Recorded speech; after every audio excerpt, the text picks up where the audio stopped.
In this video, I'm going to walk you through how to set up Touch ID on your Mac. It's super simple. Whether you've got a MacBook Air, a MacBook Pro, or you're using a Magic Keyboard with Touch ID on a desktop, I'll help you get everything set up quickly and easily.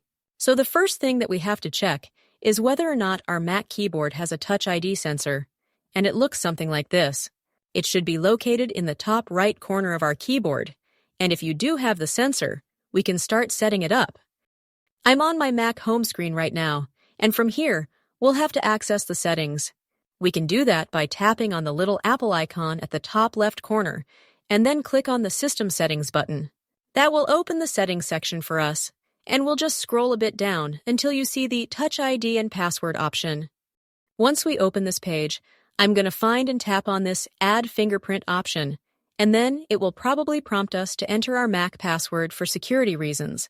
I've entered my password, which I use to unlock the Mac, and we now have the ability to set up our Touch ID fingerprint, and you do that just like you did on iPhone a couple of years ago. So tap on the sensor a couple of times, just like I'm doing in this video. Tap the sensor, then lift your finger, and repeat the process. Also, you'll want to make sure that the left and right edge of your finger touch the sensor in order for it to have the correct reading.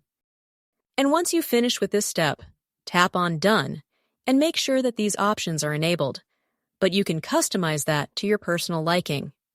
That's how you can set up Touch ID on a Mac. If this video helped you out, please consider leaving a like on it and subscribe to the App Tutor YouTube channel for more similar videos like this one.